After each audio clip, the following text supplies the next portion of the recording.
좀 더 사이즈를 키우고 싶다면 첫 번째 수술로 살성을 늘리고 두 번째 수술로 좀 더 사이즈를 키울 수 있는 게 가능한가요?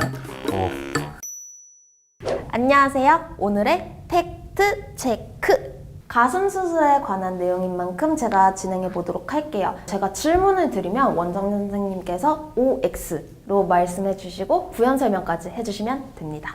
딸기 우유를 먹으면 가슴이 커진다.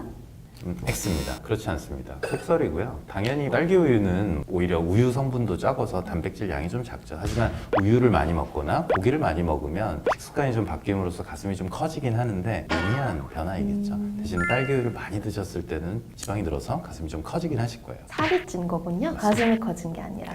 바세린을 바르면 가슴이 커진다. 그것도 역시 X인데요. 의학적으로는 연관성이 검증되어 있지는 않습니다. 하지만 바세린 바를 때 마사지 효과가 좀 있으니까 혈액순환이 좀 늘고 조금 광택도 있으니까 가슴이 좀 커져 보이기는 할 거예요. 하지만 그 역시 변화는 미미하죠. 가슴이 커지고 싶으시면 DA 성형외과를 오셔야죠. 보형물을 과도하게 넣으면 터질 수 있다. 맞습니다. 공간에 비해서 보형물이 크면 접히겠죠. 결국에 내가 일상생활하거나 운동하거나 이럴 때 비벼지면서 특정 부위에 압력이 가해져서 파열 가능성이 높아지죠. 그러면 젤이 좀 새어나올 수 있어요. 그래서 보형물이 너무 큰 건 좋지 않고 체형을 잘 고려해서 선택해야죠. 근데 이거는 서브 질문인데 처음에 수술을 하면은 어느 정도 살성이 늘어나는 게 있을 거 아니에요? 네. 그럼 아주 만약에 좀 더 사이즈를 키우고 싶다면 첫 번째 수술로 살성을 늘리고 또 두 번째 수술로 좀 더 사이즈를 키울 수 있는 게 가능한가요? 가능합니다.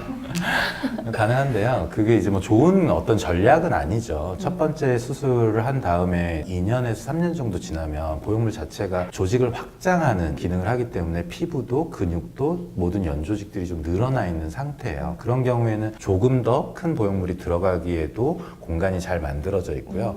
어떤 기본적인 형태가 잡혀 있기 때문에 한 반컵에서 한 컵 정도는 크게 하는 게 오히려 만족도도 그렇고 모양적인 결과도 더 좋거든요. 가능은 하긴 하지만 추천하진 않죠. 두 번 수술한다는 계획으로 수술하진 않고 한 번의 수술로 내 체형이 더 잘 맞는 보형물을 선택하는 게 훨씬 더 현명합니다. 가슴 수술은 보형물의 종류보다 원장님의 수술 실력이 더 중요하다. 네, 맞습니다. 퍼센티지로 굳이 따질 수 있는 건 아니지만 보형물보다는 수술적인 부분이 차지하는 비율이 80% 정도는 좌우한다고 생각하고요. 나머지 20%에서 보형물의 특성에 따른 차이가 있겠죠. 그러면 80%가 수술이고 20%가 보형물이니까 보형물 안 중요하네, 아무거나 하면 되겠네. 하지만 그건 아니에요. 모든 결과는 디테일의 차이죠. 명품은 디테일의 차이잖아요. 그래서 결국에는 수술은 같은 사람이 하는 거고요. 수술할 때 최선을 다해서 수술하는 거죠. 그래서 그 80%를 충분히 채웠을 때는 보형물의 각각의 특성에 따라서 어느 정도의 디테일의 차이는 있어요. 그래서 보다 더 내 체형에 맞고 내가 원하는 이미지를 가지고 있는 보형물을 선택하는 건 필요하죠. 가슴 수술할 때 무조건 피주머니를 해야 한다? 그렇지 않습니다. 어느 정도 수술하는 분의 선택인데요. 피주머니를 했을 때는 고이는 게 없이 빨리 피나 체액을 빼낸다는 장점이 있고요. 피주머니가 있을 때의 단점은 감염 가능성이 4배 정도 올라가요.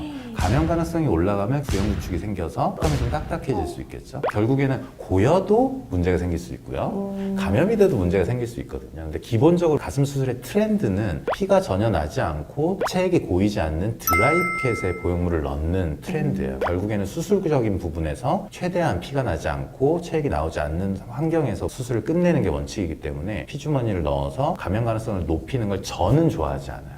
가슴 수술하고 엎드려서 잠을 잘 수 있다? 그렇지 않습니다. 또 우리가 여기다가 물주머니 2개를 놓고 엎드려 자는 건 불편하겠죠. 그래서 추천하진 않고요. 되도록이면 평생 엎드려서 주무시는 건 하지 마세요. 저는 그렇게 얘기해요. 초기에 엎드려서 주무시는 경우에는 튼살이 좀 생기는 경우도 있고요. 보형물이 다른 위치에 가서 모양이 잡히는데 방해가 되는 경우도 있어요. 그게 가능한가요? 수술하고 엎드려서 자는 게? 아플 것 가능하시더라고요. 같은데. 그래요? 가슴 수술 후 3년마다 초음파 검사를 해야 한다? 그렇습니다. 3년이 아니고 1년에 한 번씩. 기본적으로 여자분은 20대 중반부터는 1년에 한 번 또는 6개월에 한 번 초음파 검사, 유방암 검진을 해야 되는 거고요. 유방암 검진을 하면 보형물의 상태도 초음파로 보이기 때문에 보형물이 혹시 터지진 않았는지, 혹시 접혀 있진 않은지, 피막이 두꺼워져 있지 않은지 이런 것도 같이 검사를 할 수 있는 거죠. 사실 정확히 얘기하면 보형물을 수술했기 때문에 검사하세요는 아니고 유방암 검진은 꼭 여자분이 하셔야 되는 거기 때문에 그걸 하면서 보형물까지도 같이 검진을 받으세요. 이런 의미라고 보시면 됩니다. 가슴 수술 후 반드시 보정 속옷을 착용해야 한다? 저한테는 개인적으로는 그렇다고 답변 드리고 싶어요. 수술적인 단점을 보정 속옷으로 커버하는 건 불가능하죠. 수술적으로 굉장히 이상적인 위치에다가 보형물을 위치시켜야 하는 건 저의 의무이지만 가슴 수술은 딱딱한 구조가 아니고 보형물을 어디다 꼬매놓는 게 아니죠. 그래서 움직임 가능성이 항상 있고요. 의도한 것보다 내려가거나 옆으로 가거나 올라가거나 할 수는 있기 때문에 수술하는 결과가 최대한 잘 유지가 되려면 어느 정도의 막이 생길 때까지는 그 위치가 좀 고정이 좀 잘 될수록 좋은 결과라고 저는 생각하고요. 그렇기 때문에 위치가 좀 잡힐 수 있는 기간, 길게 보면 3달까지는 보정 속옷으로 위치를 좀 잡아주면 좀 더 안전하다. 가슴 수술의 가장 큰 부작용은 구형 구축이다?